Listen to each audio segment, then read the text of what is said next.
The crystal wine glass stopped 3 inches from his lips, frozen by 2 words whispered in a language dead for 40 years. Isabella Dante, 23. A waitress, nobody noticed, working 3 jobs to pay a dead woman's medical bills.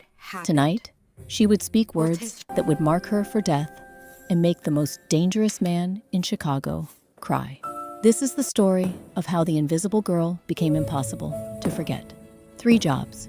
Morning shift at Lou's Coffee, 5 a.m. to noon. Afternoon at Rosewood Florist, 1 to 5. Nights at Obsidian Crown, 6 to midnight, 7 days a week, $473 short on rent, $47,000 in medical debt from Grandma Rosa's last 6 months. The cancer took Rosa. The bills would take everything else.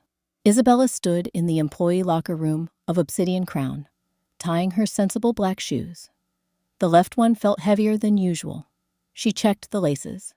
Double knotted, secure, she closed her locker, checked her reflection in the small mirror taped inside the door.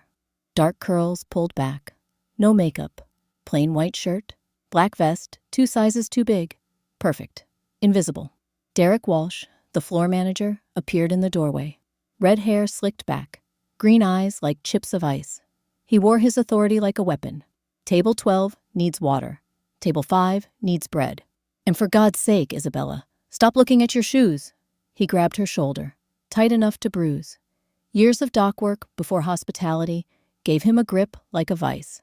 The Costello reservation is in 20 minutes. If you embarrass me tonight, you won't just be fired. In this town, with these people, you'll be unhireable. Isabella didn't flinch, didn't argue. Yes, Derek, I understand. But her eyes, for just a second, flashed. Not fear, defiance. Derek saw it, released her shoulder. Good. Let him wonder if the mouse had teeth. Isabella had one gift. She noticed things. She moved through this dining room, carrying a water pitcher. Table 4. The husband kept checking his phone. 3 times in 5 minutes. His wedding ring had a tan line. Recently back on. Affair or business deal? She would bet affair. Table 7. The woman ordered wine before reading the menu, but her hands did not shake. This was routine, not desperation. Bad day or bad habit? Habit. Table 9. The man asked for extra napkins before food arrived. Sweating. Nervous. Meeting someone he feared. In 5 months at Obsidian Crown, Isabella had learned that people revealed themselves in the smallest gestures. You just had to pay attention. She refilled wine glasses without interrupting conversations about insider trading. She replaced silverware before diners even realized they had dropped it. She was excellent at her job specifically because she had no ego. Miguel, the busboy, had a daughter, 4 years old, cerebral palsy. Every night, Isabella slipped him half her tips, folded into his apron pocket when he wasn't looking. You dropped this, she would say if he noticed. That's not mine. You dropped it. He stopped arguing after week 2, just nodded. Throat tight. Isabella didn't have much, but she had more than Miguel, and Rosa had taught her a rule she lived by. When you have bread, you share bread. She remembered Rosa's hands, flour-dusted, strong, kneading dough in the cramped Brooklyn bakery kitchen at 4 in the morning. The smell of yeast, the warmth of the oven. Rosa never complained. Not about the 2 jobs. Not about raising a grandchild alone. Not even when the diagnosis came. Stage 4, 6 months, if you're lucky. Rosa had smiled. Then I better teach you everything I know. Isabella blinked, focused. She was at work. No time for ghosts. Derek reappeared near the kitchen doors, snapped his fingers at her. Isabella, back station, now. She set down the water pitcher, walked to the corner station where servers prepared trays out of sight. Derek's face was flushed. Stress or whiskey? Probably both. Listen carefully. The Costello party is 8 people. Don Victor Costello himself. First time back in the States in 3 years. You understand what that means? Isabella shook her head. It means if one fork is out of place, if one glass has a water spot, if one thing goes wrong, we are finished. Not just fired. Finished. He leaned closer. She smelled cologne and desperation. Julian and Sarah are handling table 1. You stay in the overflow section. Keep your head down. Do not, under any circumstances, approach that table. Isabella met his eyes. Yes, Derek. He studied her face, looking for weakness, for the trembling waitress he thought she was. But Isabella had learned something important in 23 years. Fear was acceptable. Showing fear was weakness. So she kept her face blank, waiting. Derek nodded, dismissed her with a wave. As she walked away, she thought about Rosa's last words. You are stronger than you know, little bird. When the time comes, you will fly. Isabella had not understood then. She was beginning to now. She stopped at her station, adjusted her name tag. The plastic holder was old, cracked. But on the back, in faded pen, Rosa's handwriting. Sempre avanti. Never back, always forward. Never back. Isabella bent down, pretended to adjust her shoe. Her fingers brushed the left sole. There, hidden in a slit, she had cut into the rubber insole. Something small and metallic pressed against her foot. She had carried it for 6 months, since Rosa's funeral. A key, silver, old, with a number stamped on the bow. 404. Rosa had pressed it into her palm the night before she died. When the time comes, this will save you. Or kill you. Either way, you will know who you are. Isabella had asked what it opened. Rosa had smiled. The truth. Then she closed her eyes and never opened them again. Isabella straightened. The key was still there. Still safe. She did not know why she thought about it now. Only that something in the air tonight felt different. Heavy. Electric. Like before a storm. 8 o'clock. Exactly. The heavy oak doors did not just open. They yielded. 4 men entered first. Dark suits, earpieces, eyes that scanned exits, kitchens, faces. They moved like wolves, synchronized, lethal. The restaurant went quiet, not silent, quieter. Forks moved slower. Conversations dropped to murmurs. The regular patrons knew the hierarchy of predators. When the lions came to drink, the gazelles ran. Then he walked in.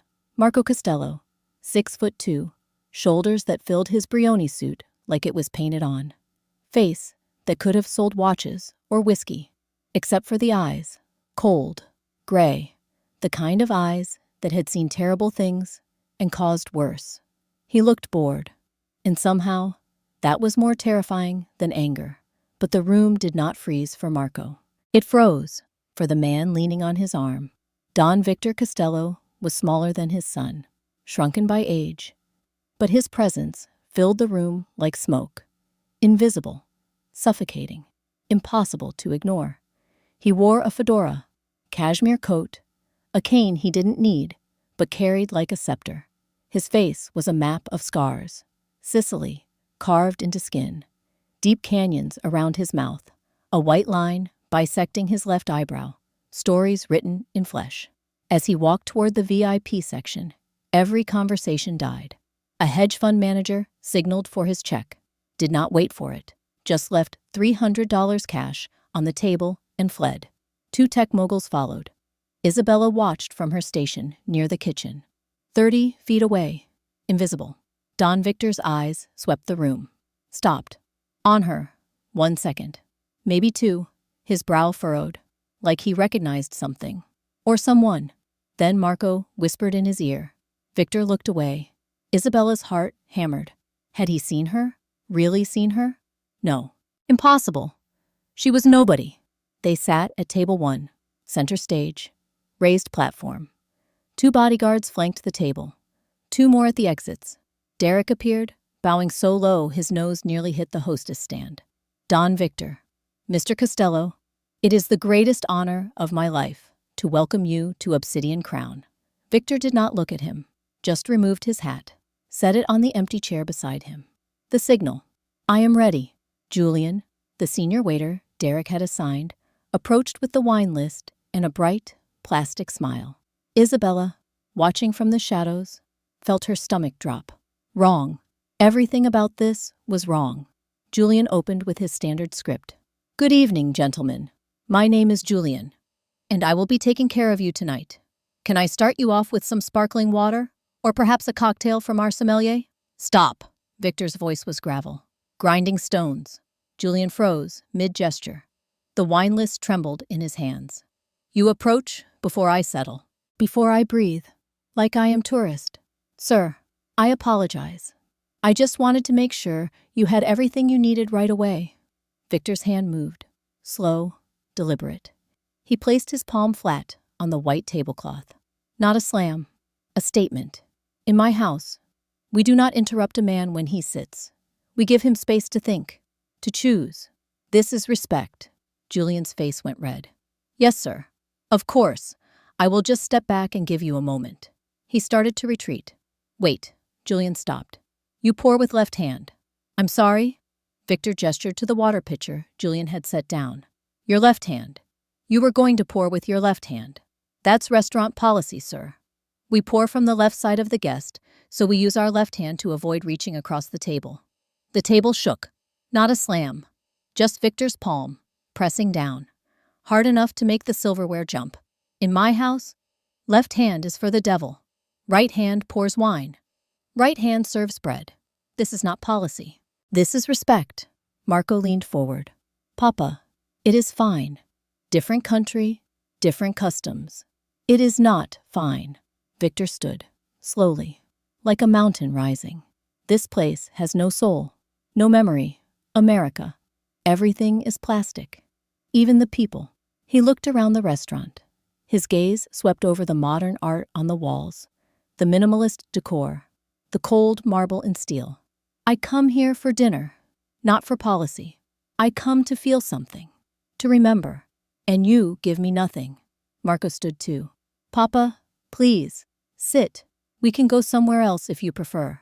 No, we stay. But I am finished with this pretending. He looked ready to leave.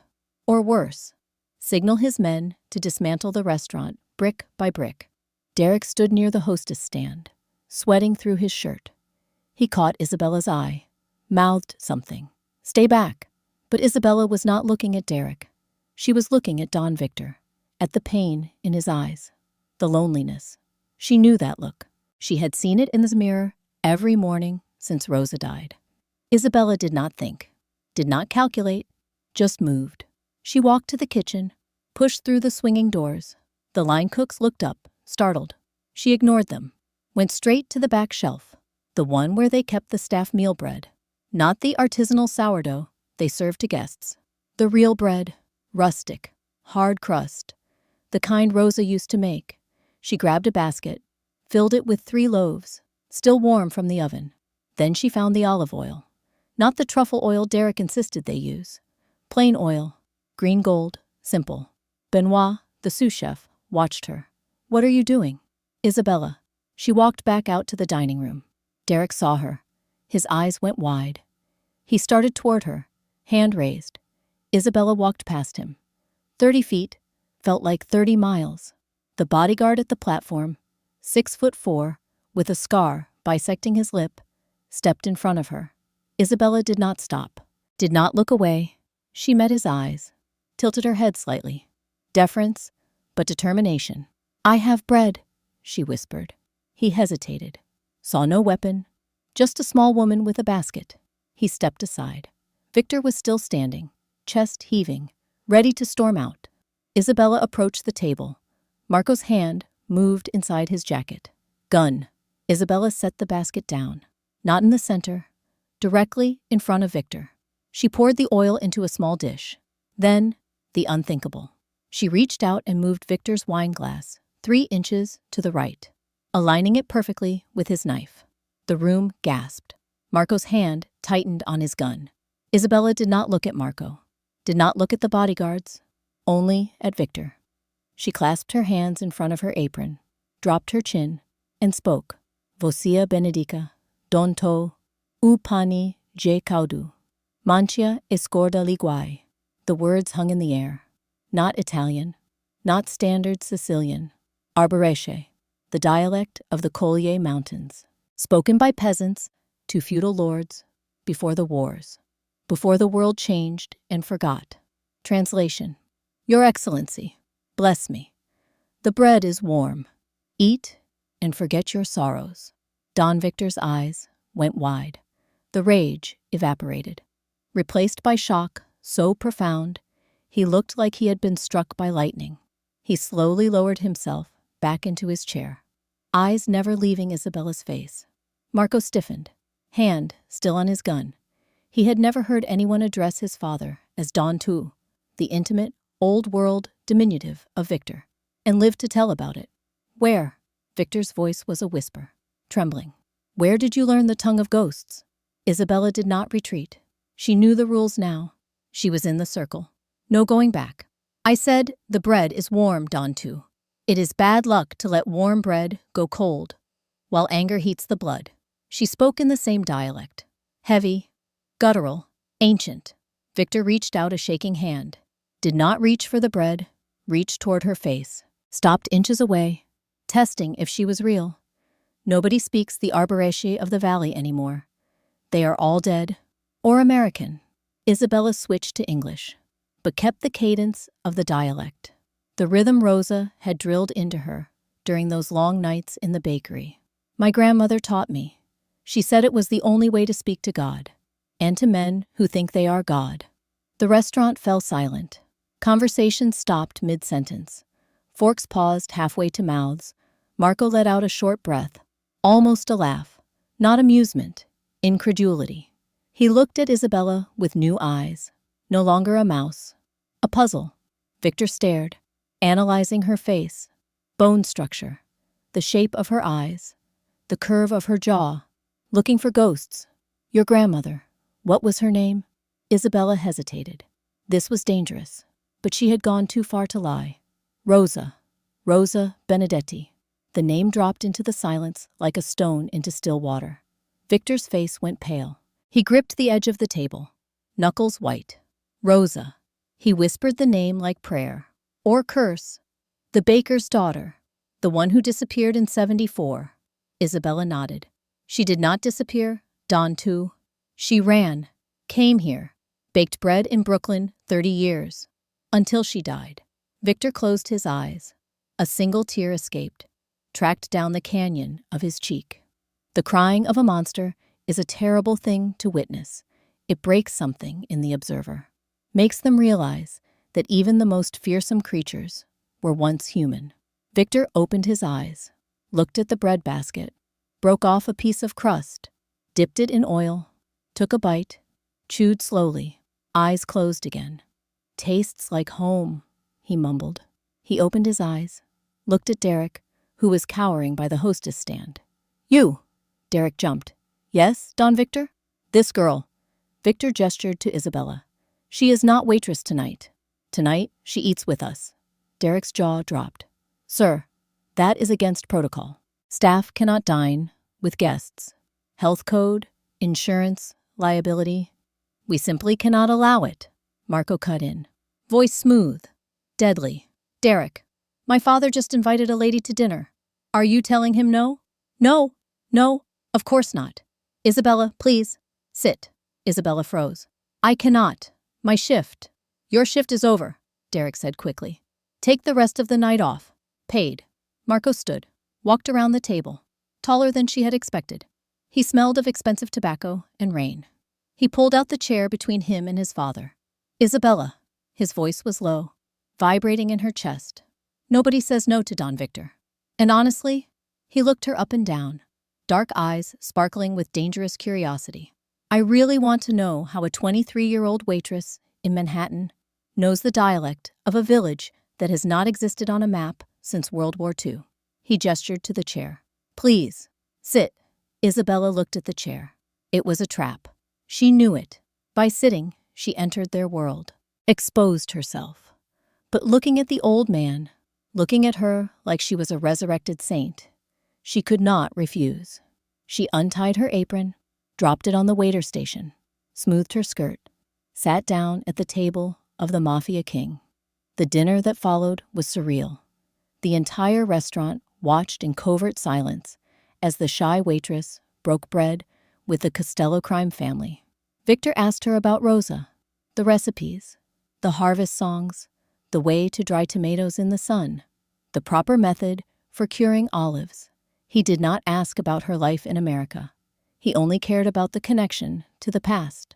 Isabella answered every question. her confidence growing with each word of Arboretia. When she spoke the dialect, she was not Isabella the waitress. She was the granddaughter of Rosa Benedetti. She had dignity. Marco ate slowly, eyes never leaving her. He was not interested in tomatoes. So, Marco poured wine into her glass. Tenuta San Guido, a vintage older than she was. Rosa Benedetti runs away in 1974. My father was, what, a soldier back then? A soldier, Victor corrected, voice nostalgic, for the Tiolino family, before we came to America. Right. Marco swirled his wine. She runs. Why? People did not just leave the village back then, unless they were chased. Isabella's grip on her fork tightened. She wanted a different life. That is a lie. Marco said it casually, took a sip. But you have beautiful eyes when you lie. Isabella flushed. I am not lying. You are. Marco leaned in. Close enough she could see the flecks of silver in his gray eyes. Rosa Benedetti did not run because she was bored. She ran because she saw something, or took something, or knew something. He paused. The Arboresci dialect you used. That is not casual conversation. That is what you say to a don, a feudal lord. A baker's daughter would not know that. His gaze was piercing. Unless someone taught her. Someone in the family. Victor slammed his hand on the table. Silverware jumped. Marco!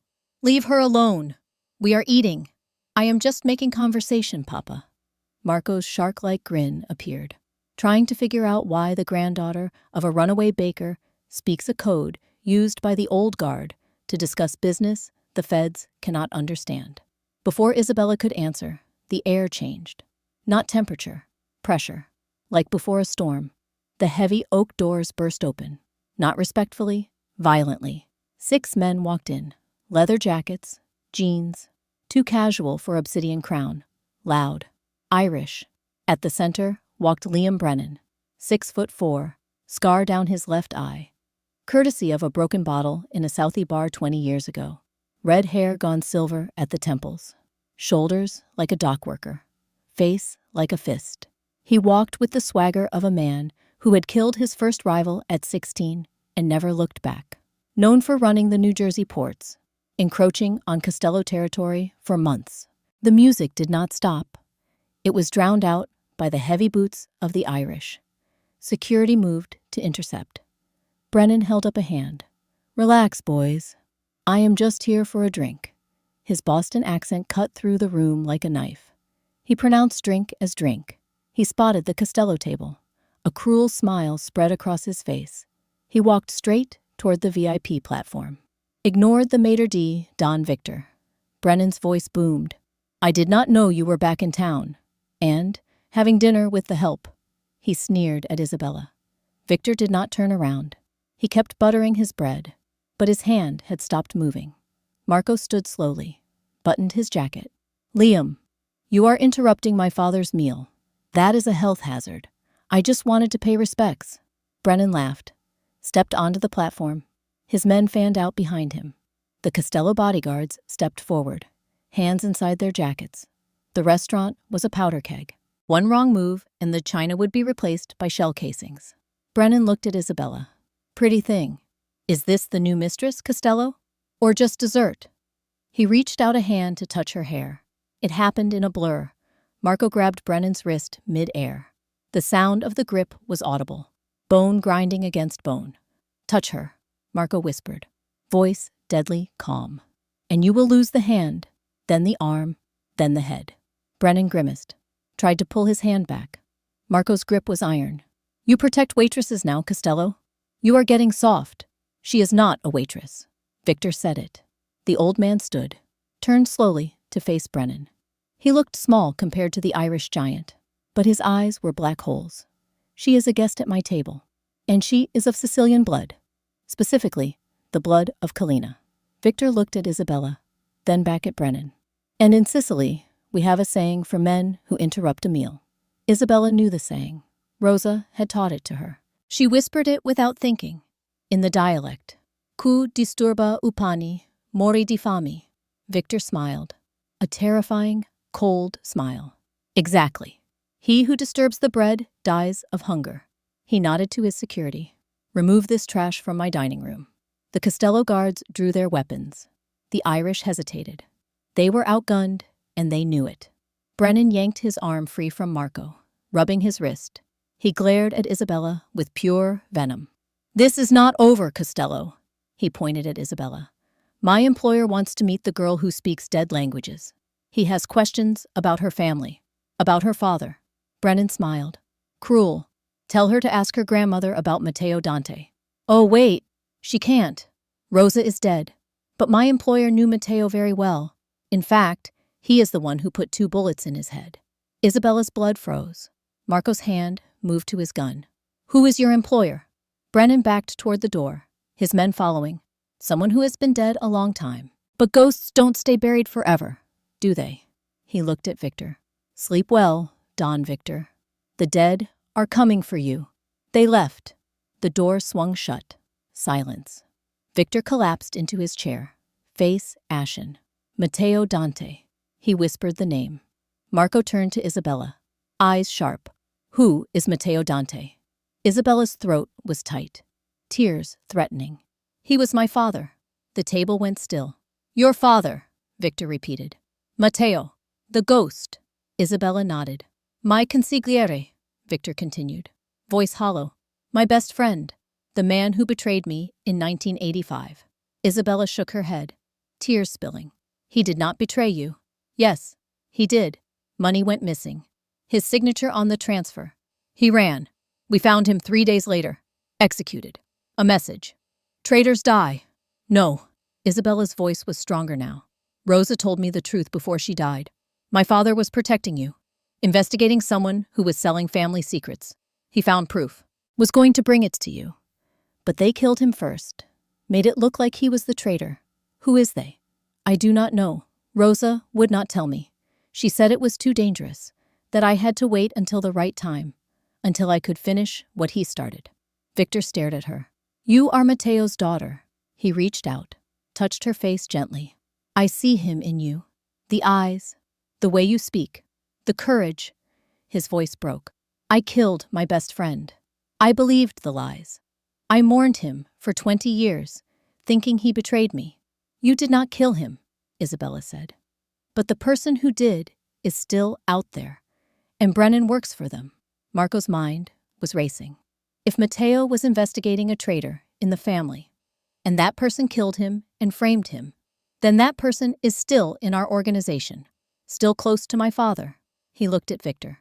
Who did you trust in 85? Who had access to the books? Who could have forged Matteo's signature? Victor's face went gray. Only 3 people. Antonio Ciolino. He is dead. Heart attack in 92. Marco nodded. Who else? Thomas Murphy? My advisor. He has been with me 40 years. And? Victor hesitated. My brother, Carlo. But he died in 2017. Car bomb. I identified the body myself. Isabella felt the key burning in her shoe. Rosa's last words echoed. When the time comes, this will save you. Or kill you. She looked at Marco. I need to tell you something. About what Rosa left me. Isabella reached down, unlaced her left shoe, pulled back the insole. The silver key gleamed in the restaurant light. Marco's eyes widened. What is that? Rosa gave it to me the night before she died. She said it opens the truth. Box 404, First National Bank, downtown. Matteo Dante's name. Victor leaned forward. Matteo had a safe deposit box. Isabella nodded. Rosa said he put insurance there. Evidence of who betrayed you.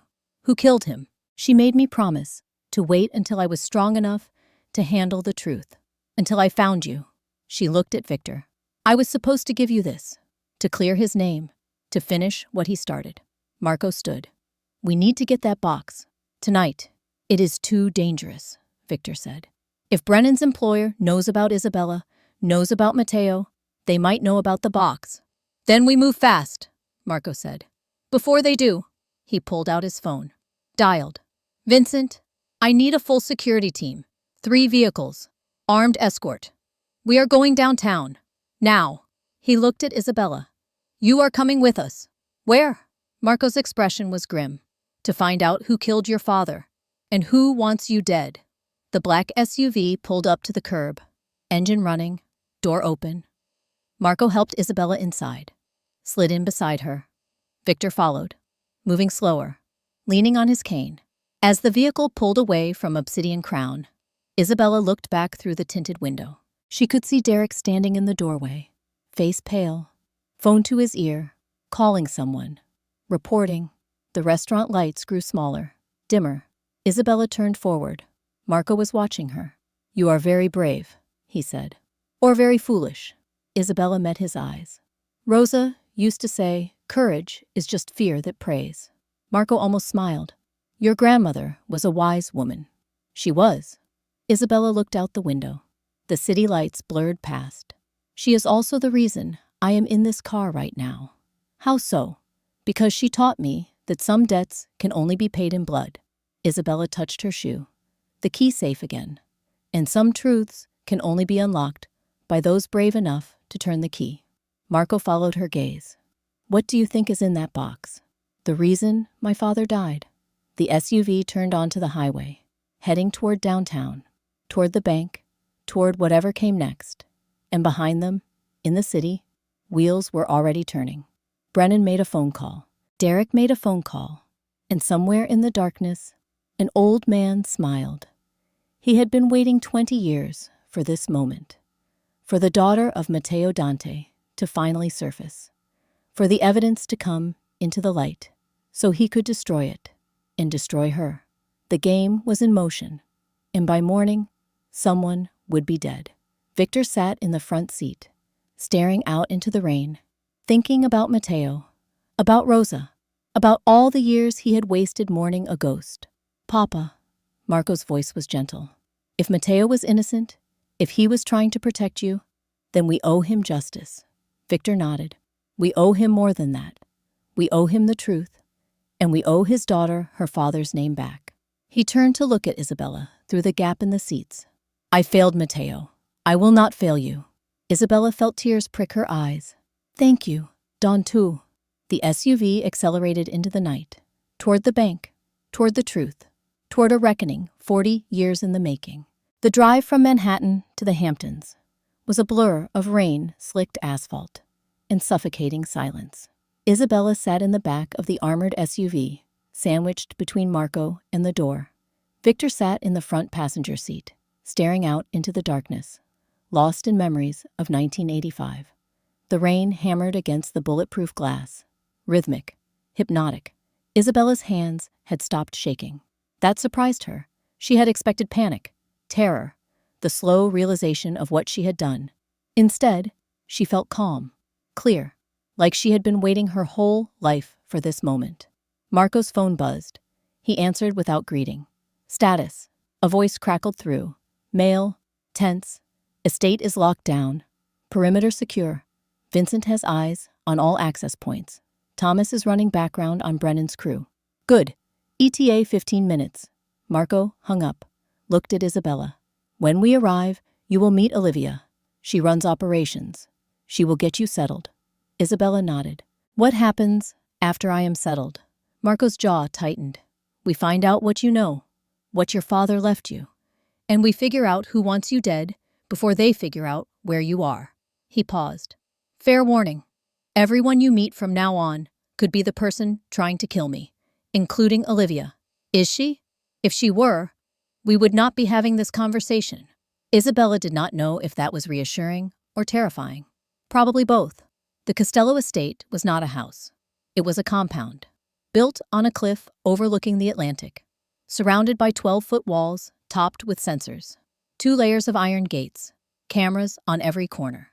As the SUV pulled through the second gate, Isabella felt a finality settle in her chest.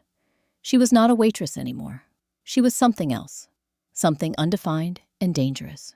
"Welcome to Purgatory," Marco murmured as the car came to a halt in the cobblestone courtyard. Inside, the house was a museum of cold marble and dark mahogany. Beautiful, but it lacked warmth. It lacked the smell of yeast and vanilla. Here, the air smelled of lemon polish and gun oil. A woman appeared from the east wing, 58, maybe 60, silver threading through dark hair pulled back, elegant in black slacks and a silk blouse. eyes that missed nothing. This is her? Victor nodded.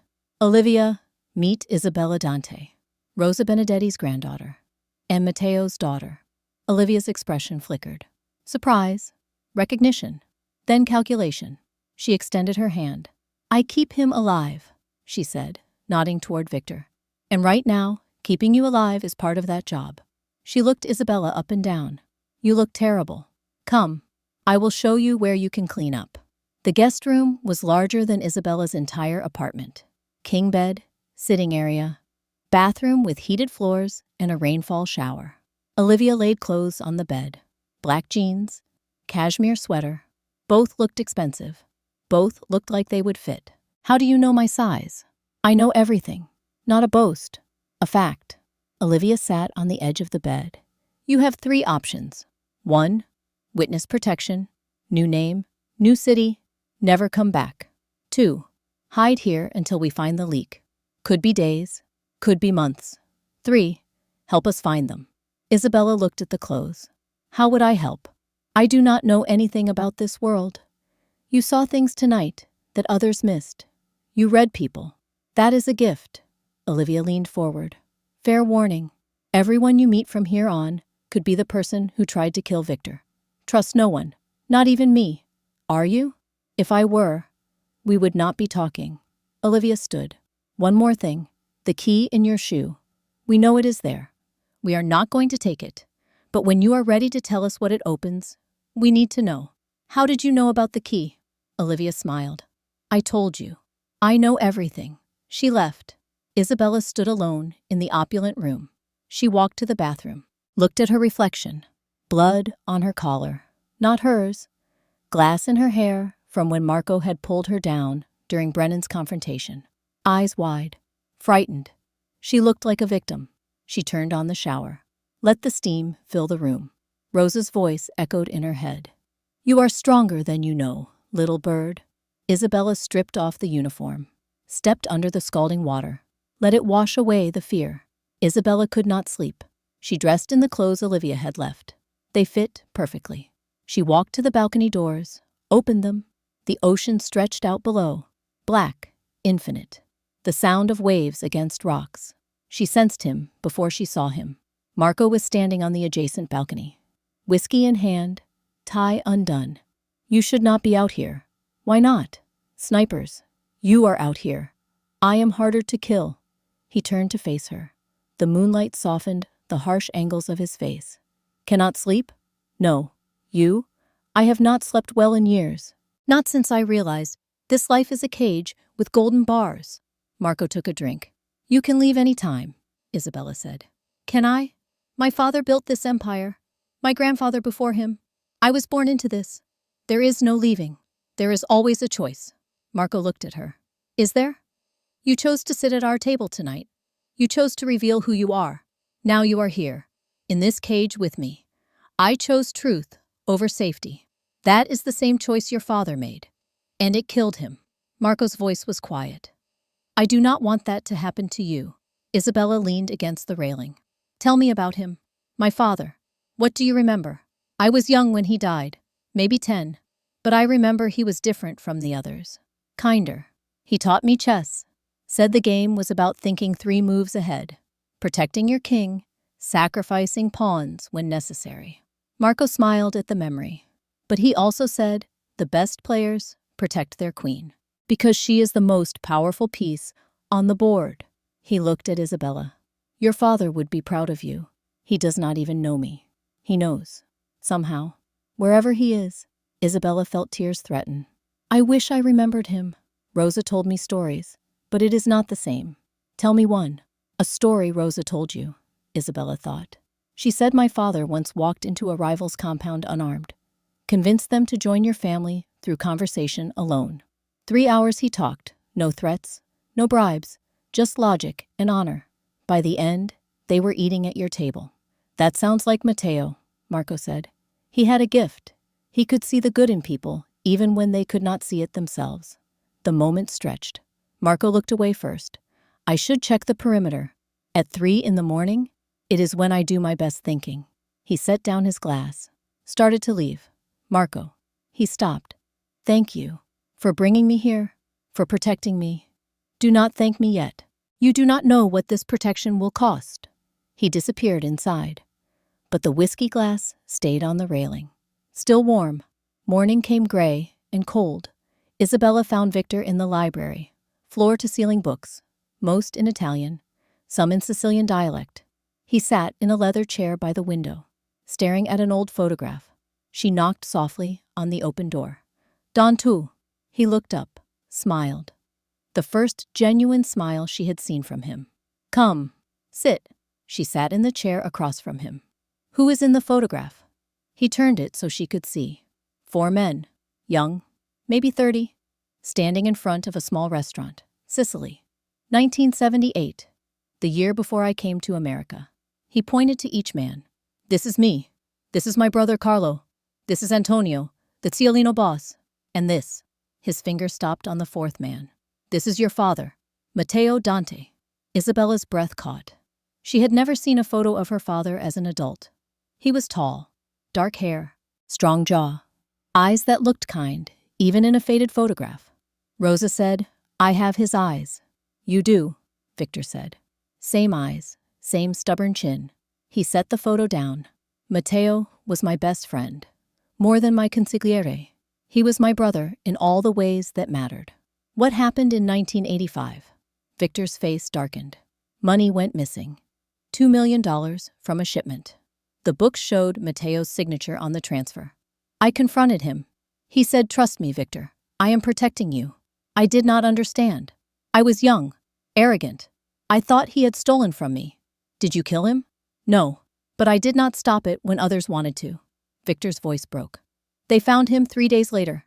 2 bullets in the head, dumped in the Hudson. A message. "Traitors die, and you believed he betrayed you."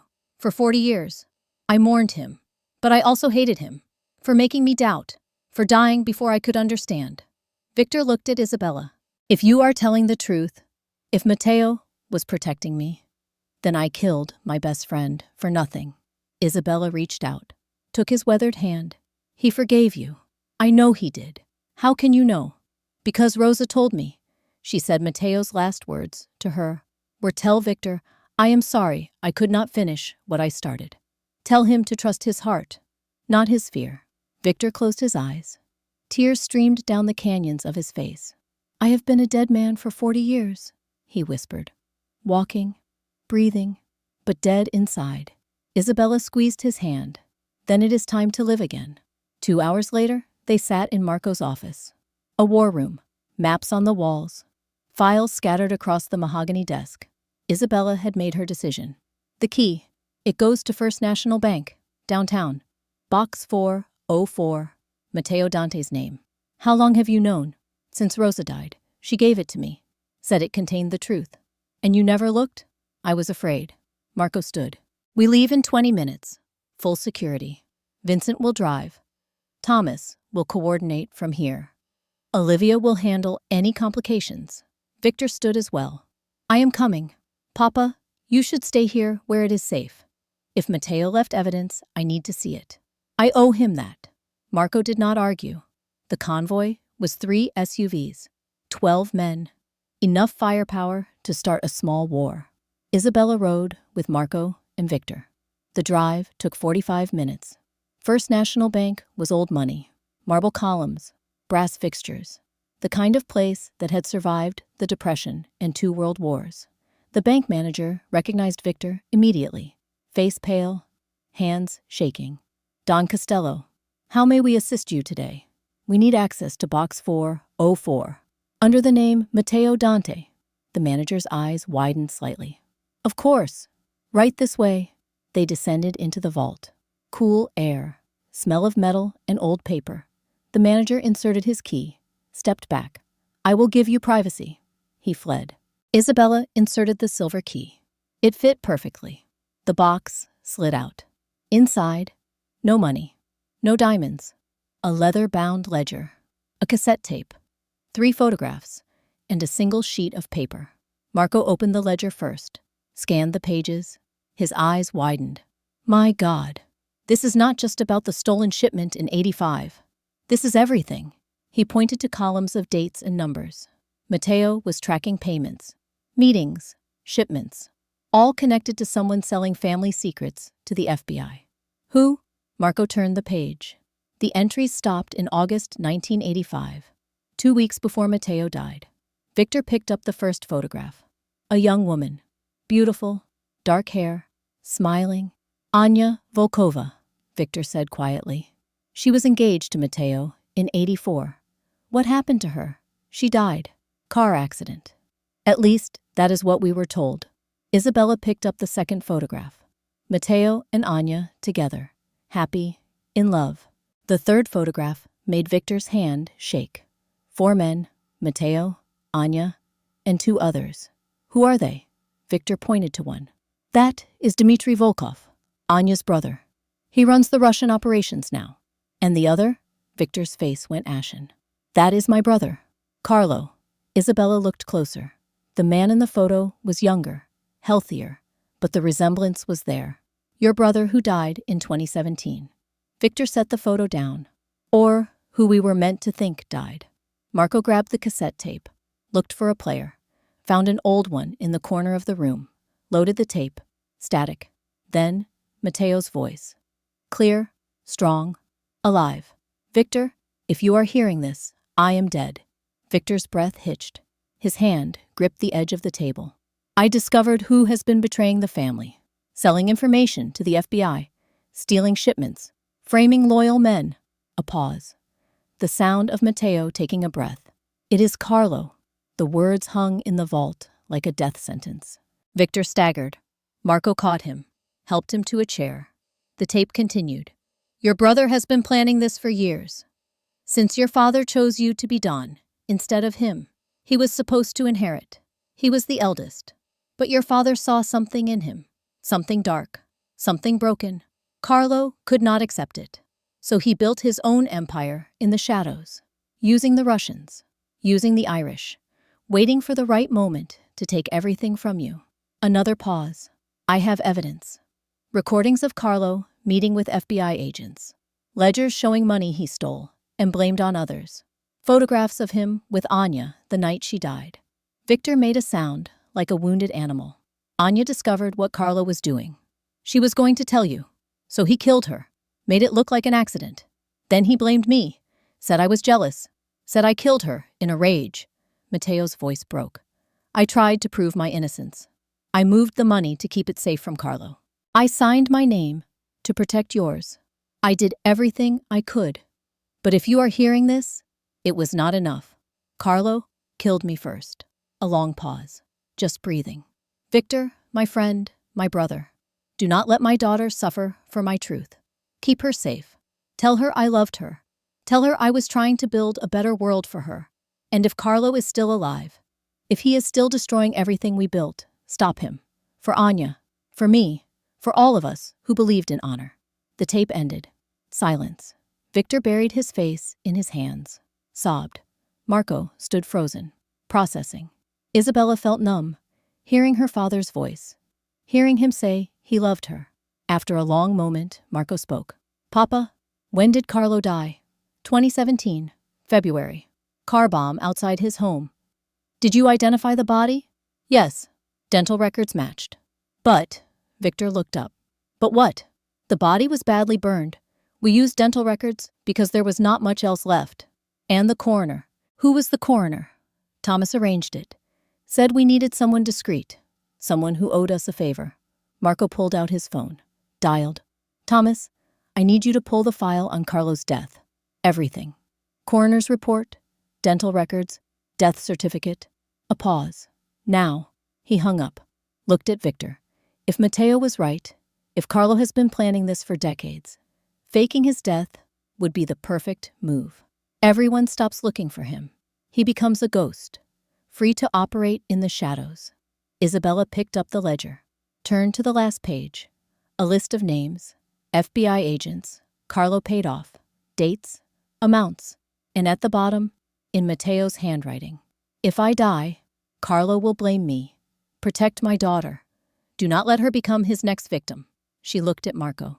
Brennan said his employer knew my father, knew Rosa. If Carlo is alive, he is the one who sent Brennan to the restaurant. Marco's jaw tightened. Then we need to find him. Before he finds us. His phone rang. He answered. Thomas, what did you find? Marco's face went pale as he listened. When? A pause. Are you certain? Another pause. Get to the estate. Now. Do not tell anyone what you found. He hung up, looked at Victor and Isabella. The dental records used to identify Carlo's body were from a homeless man. Thomas just cross-referenced them. Same height, same age, but not Carlo. Victor stood. My brother is alive, and he has been orchestrating everything, Marco said. The attacks on you, the encroachment on our territory. Brennan, all of it. Isabella felt ice in her veins. He knows about the key. He knows I exist. That is why Brennan came to the restaurant. Marco moved to the door. We need to leave. Now. If Carlo knows we have this evidence, he will come for us. As if summoned by his name, Marco's phone buzzed. Unknown number. He showed it to Victor. Answer it, Victor said. Put it on speaker. Marco answered. Costello. A voice. Older. Raspy. Familiar to Victor. Hello, nephew. Marco's hand tightened on the phone. Who is this? You do not recognize your uncle's voice? I am hurt, Marco. Truly. Victor's face went white. Carlo. A wet, rattling laugh. Hello, brother. Surprised? Victor grabbed the phone from Marco. The bomb. The car. I buried you. You buried a body. Not mine. Did you really think I would die so easily? So stupidly? Why?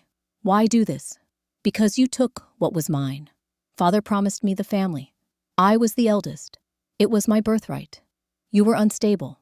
Violent. Father made the right choice. Father made a coward's choice. He chose the soft son over the strong one. He chose you because you would not challenge him. You would follow his rules, his outdated code. Carlo's voice hardened. I was never going to be anyone's second, so I built my own empire, brick by brick, dollar by dollar. And when I am done, the Costello name will mean nothing. Everything you built will be mine. Victor's hand shook. Matteo knew. He tried to stop you, so you killed him. Killed Anya, destroyed everything. Matteo was weak, like you. He cared about honor, about loyalty. Those things get you killed. Carlo paused. But his daughter, now she is interesting. Brave enough to sit at your table. Smart enough to find what he left behind. I underestimated her. I will not make that mistake again. You stay away from her, Marco growled. Or what? You will protect her? You could not even protect your own mother. The words hit Marco like a fist. That was you. The car bomb in '95. That was meant for my father, but killed my mother instead. Collateral damage, Carlo said casually. I was aiming for Victor. Your mother was in the wrong place at the wrong time. Victor lunged toward the phone as if he could reach through it and strangle his brother. You killed my wife. You killed Matteo. You killed Anya. How many more innocent people? As many as it takes. Carlo's voice was ice. Here is what happens now. You give me the evidence. The ledger, the tape, everything Matteo left. You give me the girl. And I let you live. Broken, defeated, but alive. Never. Then I will take them. And I will make you watch as I destroy everything you love. Starting with Isabella. The line went dead. Marco grabbed Victor's arm. We leave. Now. They ran from the vault, up the stairs, through the bank, outside. Vincent was waiting by the SUV, engine running. We need to move. Now. What is wrong? Marco shoved Isabella into the vehicle. Carlo is alive. He is coming for us. They sped away from the bank. Marco barked into his radio. All units, code black. Return to estate immediately. We are under threat. He looked at Vincent. How long to get back? 40 minutes. Maybe 30 if I push it. Push it. The convoy raced through the city, weaving through traffic. Isabella sat between Marco and Victor, heart pounding. He killed your mother, she said to Marco. Marco's jaw was tight. I know. And my father. And Anya. I know. Why? Why is he doing this? Because he can, Victor said. Because he is broken inside. Has been since we were children. Our father saw it. Tried to fix it. Could not. So he chose me instead. Victor looked out the window. I should have killed him years ago. Should have seen what he was becoming. But he was my brother. I loved him. Love makes us blind, Marco said. They were 20 minutes from the estate when Marco's radio crackled. Boss, we have a problem. Vincent's voice was tense. What? The estate is under attack. Multiple vehicles, armed men. They hit us 5 minutes ago, Marco cursed. How many? At least 30, maybe more. They came from the north and east. Breached the outer gate. Status? Holding them at the main house. But we are outnumbered. We are 15 minutes out. Hold the line. Marco looked at Isabella. When we get there, you stay in the vehicle. No matter what happens. Understood? I can help. You help by staying alive. The SUV accelerated. In the distance, Isabella could see smoke rising. The estate was burning. They arrived to a war zone. Gunfire echoed across the grounds. Windows shattered. Men shouted in English and Irish. Vincent drove straight to the reinforced garage. Armored doors. Safe room access. Marco pulled Isabella out. This way. They ran through the garage, down a corridor, into a steel-reinforced panic room. Olivia was already there. Gun in hand, face grim. They knew we went to the bank. They waited until we left. How did they know? Someone told them. Marco's eyes narrowed. Who? I do not know yet. But we have a leak. The radio crackled. Boss, they are falling back. Retreating. Marco grabbed it. Why? What changed? I do not know. They just stopped shooting and pulled out. Marco looked at Olivia. It is a trap. Or a message, she said. The radio crackled again. Boss, you need to see this. Marco, Victor, and Isabella emerged from the safe room. Cautiously. Outside, the grounds were littered with shell casings. Broken glass. Blood. But no bodies. Vincent met them at the entrance. They left something. He led them to the courtyard. In the center, a wooden chair. And tied to it, beaten and bloody, was Thomas Murphy, Victor's trusted advisor, his friend of 40 years. Victor rushed forward. Thomas! Thomas lifted his head, one eye swollen shut, lips split. Victor, I am sorry. For what? Thomas coughed, blood on his teeth. I told him. About the bank. About the girl. He said he would kill my granddaughter if I did not. Victor's face crumpled. Thomas. No. I am sorry. I am so sorry. Marco cut the ropes. Thomas collapsed into Victor's arms. How long? How long have you been working for him? Not working for him. He had leverage. My granddaughter. 8 years old. He has had men watching her since Carlo died.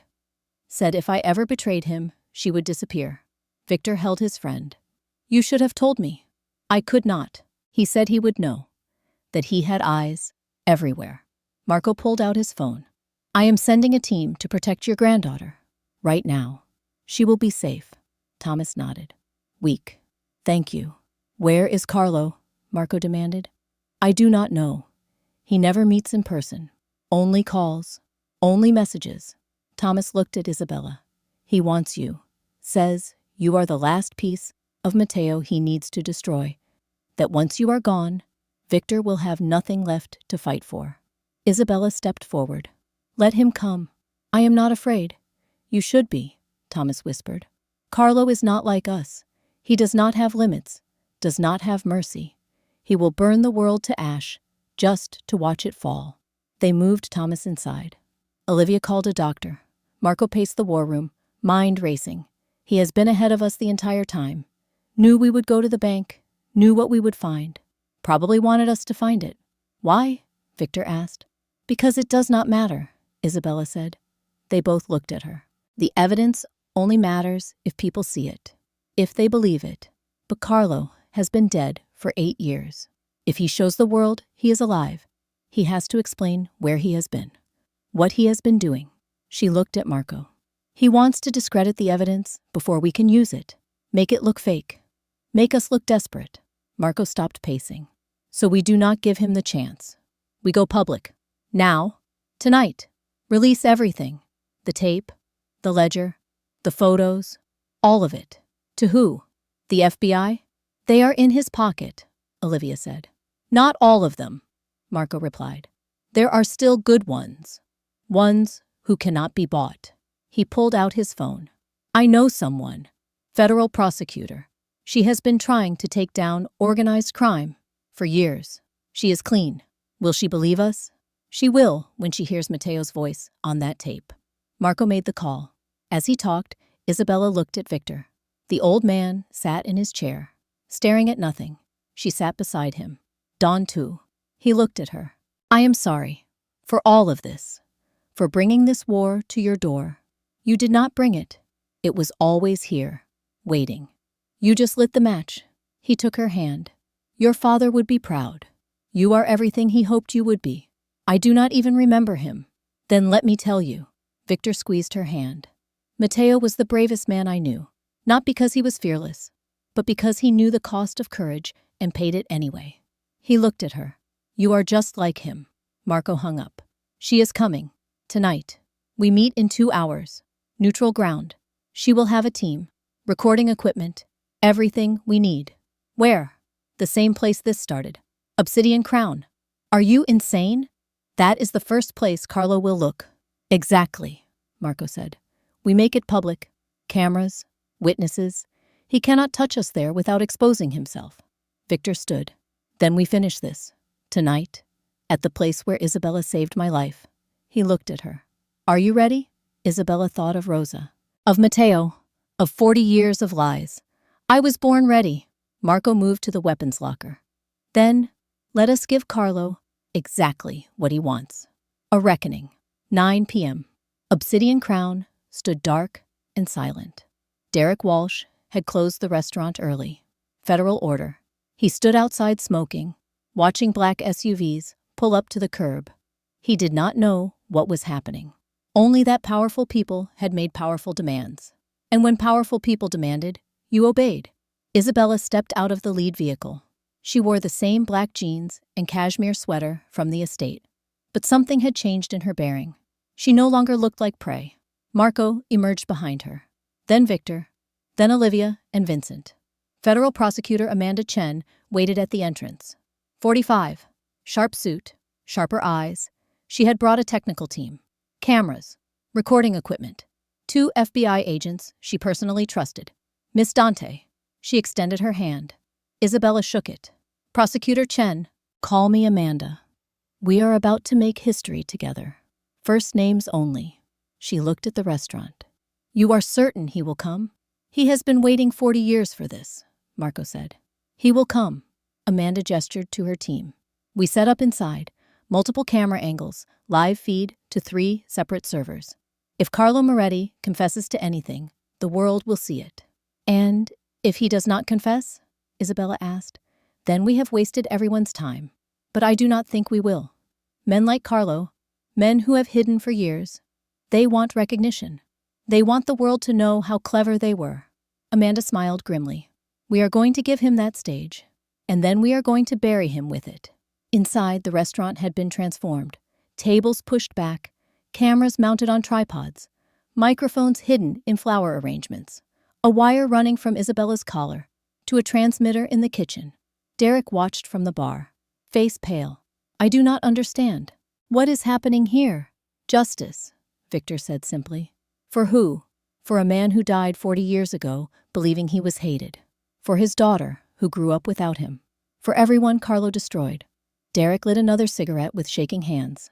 The Costello family sat at table 1, the same table where Isabella had served bread 3 nights ago. Victor at the head, Marco to his right, Isabella to his left, Olivia standing behind them. Amanda's team did final checks. Audio is live. Video feed is broadcasting. We are recording to local drives and cloud backup. Even if someone cuts power, we have battery backup for 90 minutes. She looked at Isabella. You are wired. The microphone is sensitive enough to pick up whispers. Just speak normally. Do not worry about projection. What if he searches me? The wire is sewn into your bra strap. He would have to strip you to find it. And if he does that, we have bigger problems. Amanda pulled out her service weapon. Check the magazine. My agents are positioned at the exits. Kitchen, front door, emergency exit. Marco's men have the perimeter. If Carlo brings an army, we are ready. He will not bring an army, Victor said. He will come alone. This is personal. How can you be sure? Because I know my brother. He wants me to see his face when he destroys me. He wants me to know it was him all along. Victor's hands were steady. Carlo always needed an audience. 10 p.m. The restaurant was silent, except for the hum of recording equipment. Isabella sat at the table, hands folded, breathing steady. Marco leaned close. You do not have to do this. We can still walk away. Find another way. There is no other way. You said it yourself. Carlo has been ahead of us the entire time.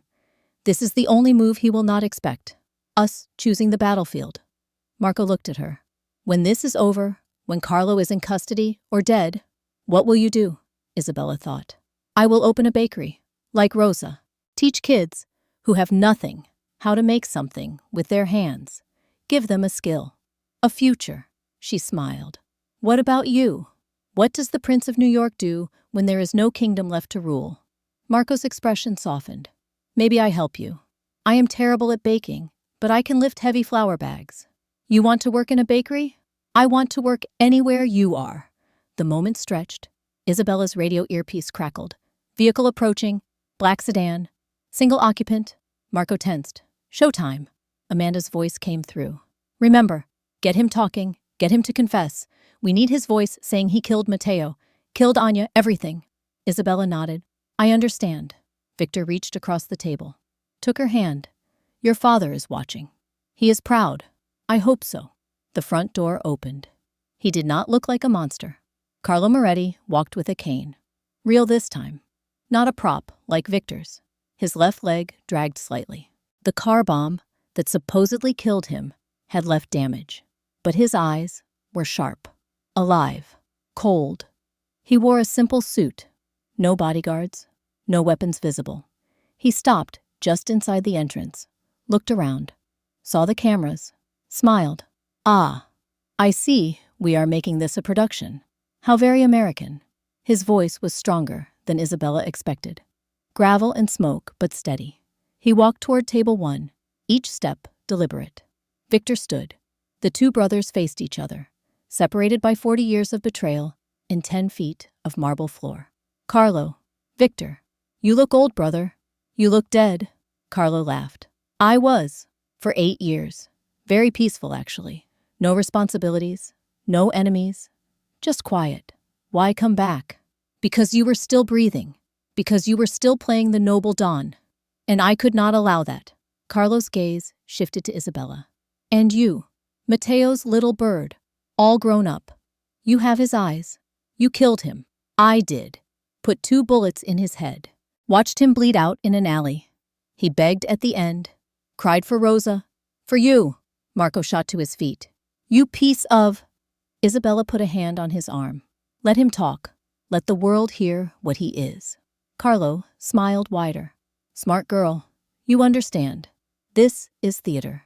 You brought cameras because you want me to confess, to condemn myself for posterity. He walked closer, stopped at the edge of table 1. Very well.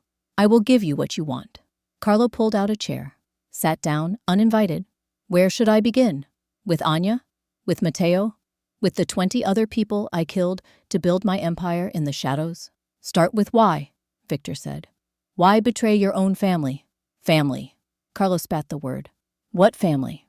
Father chose you. The soft son. The diplomatic one. I was stronger, smarter, more ruthless.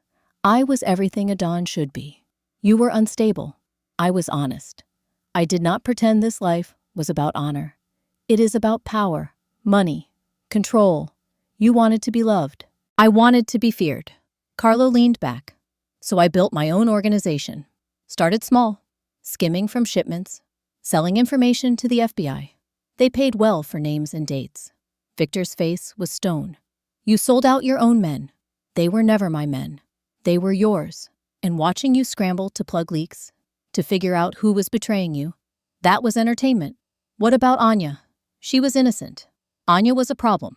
She discovered my ledgers, my FBI contacts, was going to tell you. So I followed her one night, waited until she was alone, cut her brake lines. Carlo's voice was casual, describing a grocery list. The crash was spectacular. Car went off the bridge into the river. They did not find her body for 3 days. And you blamed Matteo. He was convenient, young, ambitious, in love with a Russian girl. Easy to frame. I forged documents showing he was stealing. Planted evidence. Whispered in the right ears. By the time you confronted him, everyone believed he was guilty. He tried to prove his innocence, Isabella said. He gathered evidence. Against you. Carlo nodded. He did. Very thorough. The ledger you found, the tape, all of it. Matteo was always meticulous. So you killed him. I had no choice. He was going to expose me. So I ambushed him. Killed him. Dumped his body. And you. He looked at Victor. You mourned him. But you also hated him. Perfect. Victor's hands trembled. I loved him. Like a brother. You loved the idea of him. But you never trusted him. Not really. That is why you believed my lies so easily. Carlo smiled. You wanted a reason to doubt. I just gave it to you. What about 2017? Marco asked. The car bomb. Why fake your death? Carlo looked at him. Because I was dying. Cancer. Stage 4. 6 months to live.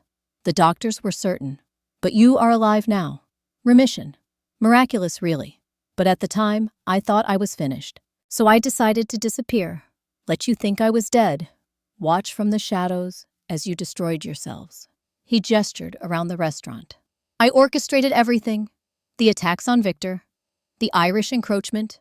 Brennan. All of it. I wanted to see how long you would last without me pulling strings. You killed my mother, Marco said. Voice flat. Deadly. Carlo's expression flickered. Something almost like regret. That was an accident. The bomb was meant for Victor. Your mother took his car that day. Wrong place. Wrong time. He looked at Marco. If it helps, I did not celebrate. She was collateral damage. Nothing personal. Marco's hand moved to his gun. Isabella grabbed his wrist. Not yet. Let him finish. Carlo looked at Isabella. You want to know the real tragedy? Your father could have lived. What? I gave him a choice. Work for me or die. He chose death. Said he would rather die with honor than live as a traitor. Carlo shook his head. Such a waste. He could have had everything. Money. Power. But he chose loyalty to a man who did not even trust him. He trusted you, Isabella said. My father died believing Victor would eventually learn the truth. That you would be caught. And he was right. 40 years late. But right. Carlo leaned forward. So here we are. You have your confession. The cameras caught everything. The world will know I am alive. That I am the monster. He spread his hands. What now? You arrest me? Kill me? What is the plan? The plan is justice, Amanda Chen said. She emerged from the kitchen, gun drawn, 2 FBI agents with her. Carlo Moretti, you are under arrest for murder, racketeering, conspiracy, and treason against the United States. You have the right to remain silent. Carlo laughed. Do I? Because I have been very loud tonight.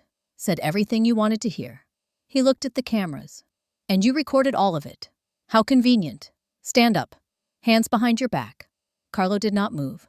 Before I do, I have one question. He looked at Victor. Do you forgive me, brother? Victor stood, walked around the table, stood face to face with Carlo. No, I will never forgive you. You killed the people I loved. You destroyed 40 years of my life. You made me doubt the best man I ever knew.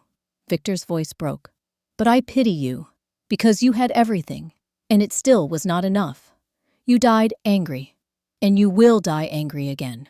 Carlo's smile faded. Victor turned his back, walked to Isabella. Come, we are finished here. Federal agents moved in, handcuffed Carlo. He did not resist. As they led him past table 1, he stopped, looked at Isabella. Your father's last words. You want to know what they really were? Isabella met his eyes. He said, tell my daughter I am sorry. Sorry I could not give her a normal life. Sorry she has to carry my name. Sorry for everything. Carlo's voice softened. He loved you. More than honor. More than loyalty. His last thought was of you. Why are you telling me this? Because you deserve to know. And because I am not completely without humanity. Carlo smiled sadly. I am a monster. But even monsters recognize love when they see it. They led him away. The restaurant fell silent. Amanda approached Isabella. We have everything. His confession. His admission to multiple murders. Conspiracy with the FBI. This is enough to put him away for life. She paused. You did it. You brought down one of the most dangerous criminals in American history. Isabella looked at Victor. We did it. For my father. For Anya. For everyone he hurt. Victor embraced her. Matteo is at peace now. Finally. Spring came to Brooklyn with a vengeance. The bakery stood on the corner where Rosa's old shop used to be. New construction. Big windows. Warm light spilling onto the sidewalk. The sign above the door read, Dante and Benedetti Bakery. In memory of those who taught us bread is love. Inside, Isabella pulled a tray of loaves from the oven. Golden crust. Perfect rise. Behind her, Marco struggled with a bag of flour. How did Rosa make this look easy? Practice. And she was stronger than she looked. A bell chimed. The door opened. Victor walked in. No cane. Healthier. Lighter. Nonno. A small voice. A child ran from the back room. 3 years old. Dark curls. Gray eyes. Victor scooped him up. Matteo, what did I tell you about running in the bakery? The boy giggled. Sorry, Nonno. Victor kissed his forehead. Set him down. The boy ran back to the kitchen where he was helping one of the apprentices decorate cookies. He is getting big, Victor said. Too big, Isabella replied. Soon he will not fit in my arms. She wiped flour from her hands. How was the meeting? Victor had officially dissolved the Costello crime family, sold the legitimate businesses, donated the proceeds to victims of organized crime. The last of it is done. The lawyers signed everything. The Costello name is retired. How do you feel? Free. Victor looked around the bakery. At the customers, the apprentices, the warmth. This is better than any empire. This is real. Marco emerged from the back, flour in his hair. I give up. Bread hates me. Isabella laughed. You are getting better. I burned 3 loaves this morning. Only 3? Last week it was 5. Progress. Victor smiled. I am going to check on my grandson. Try not to burn down my daughter's bakery, Marco. He walked to the back room. Marco and Isabella stood alone in the kitchen. Do you regret it? Marco asked. Giving up the 52 million? You could have had anything. I have everything. She gestured around. This bakery. These kids learning a trade. You, Matteo. Victor actually smiling. She looked at him. Money cannot buy this. Marco pulled her close. I love you. I know. She kissed him. The bell chimed again. More customers. Isabella pulled away. Back to work. Those croissants will not bake themselves. Later that evening, after the bakery closed, Isabella and Marco drove to Greenwood Cemetery. They walked through rows of headstones until they reached 2 simple graves. Rosa Benedetti, beloved grandmother, baker, teacher, 1945, 2024. Matteo Dante, beloved father, loyal friend, truth teller, 1960, 1985. Victor had paid for Matteo's body to be exhumed, given a proper burial. Next to Rosa, together. Finally, Isabella set down fresh bread. Marco placed flowers. She knelt. Hi, Papa. Hi, Nonna. The wind rustled through trees. We did it. Carlo is in prison. 4 life sentences. He will never hurt anyone again. She touched the headstone. Victor knows the truth now. He knows you did not betray him. He knows you died protecting him. Her voice broke. And I know. I know you loved me. I know you tried to build a better world for me. Marco knelt beside her, put his arm around her shoulders. I wish I could have met him, he said. You did. Every time you see me. Every time Matteo smiles. Every time I bake bread. He is there. Isabella stood. Thank you. For the key. For the truth. For everything. She looked at Rosa's grave. And thank you for raising me. For teaching me to be strong. To be kind. To share bread. They stood in silence as the sun set. Finally, Isabella spoke. Ready to go home? Marco took her hand. Always. That night, back at their apartment above the bakery, Isabella found an envelope on the kitchen table. Her name, in handwriting she did not recognize.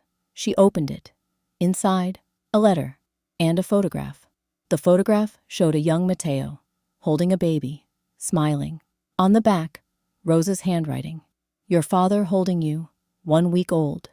He said you were his reason for everything. Isabella's hands shook. The letter was from Victor. Dearest Isabella, I found this among my old things. A photograph Rosa gave me years ago. Before she ran, before everything fell apart. I kept it all these years. Did not know why. Now I do. Your father loved you before you were born. Loved you enough to die protecting your future. That is the greatest love there is. You have his courage, his heart, his honor. And you have given me something I thought I lost forever. Hope, family, a reason to wake up smiling. Thank you for finishing what Matteo started. Thank you for giving me back my best friend's memory. Thank you for being exactly who you are. With love and gratitude, Victor P.S. Matteo would have loved the bakery. He always said bread was the language of home. You are speaking it fluently. Isabella read the letter twice. Marco found her crying in the kitchen. What is wrong? Nothing. Everything is right. She showed him the photograph. Marco looked at it. At young Matteo's smile. At baby Isabella's tiny hands. He looks happy. He was. Because of me. Because he had something worth fighting for.